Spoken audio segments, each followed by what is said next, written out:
take care of the ball, rebound, take care of the ball, rebound. And then defensively, just didn't have enough discipline to guard that team with all their ball movement, body movement. Um, Steph Curry obviously got off tonight. The first time this year in our 3 head-to-head meetings that he's gotten off. So you tip your cap to him. But um, yeah, I would say a big reason why after that first quarter was Nicole was on the bench to start. Really slow start to the second. And then turnovers. We just beat ourselves.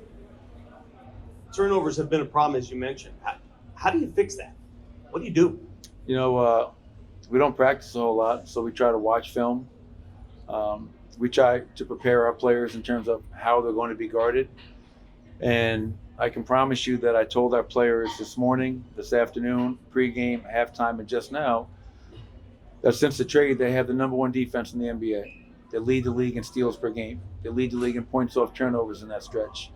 And they had 14 steals tonight. Playing in a crowd, bad passes, not fully understanding who you're playing against and what their defensive game plan is, and just careless mistakes over and over and over again. And they took 88 shots tonight. We took 74. That happens very often where you look at the field goals attempted differential. We're on the losing end. This is a possession battle.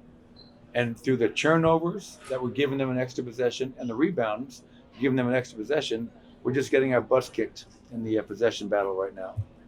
You said it a couple weeks ago. The play-in is in play. There are 4 games left. Where's your desperation level right now? Yeah, I've been saying that for a while. And I think people think I'm probably crazy. I think our players think I'm crazy. I don't know how often our players look at the standings. I don't know how often our players fully understand head-to-heads, tiebreakers, those types of things. I don't think they understand the strength of our schedule compared to some of these other teams that are behind us and how well some of these teams are playing. So where we wind up is where we wind up.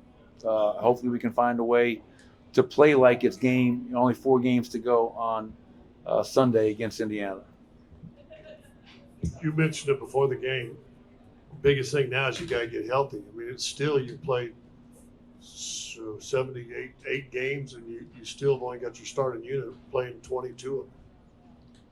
Yeah, and I don't know when Jamal is going to be back. So, we can't rely upon that as an excuse.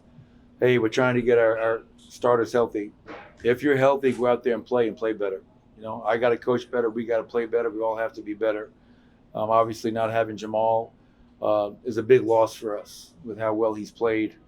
But that's how it goes sometimes. The players are out. We've lost 3 games in a row. And we just got to fight through it, play with more urgency, and just play a little bit harder and a lot more disciplined. Thank you, Coach. Appreciate it, everybody.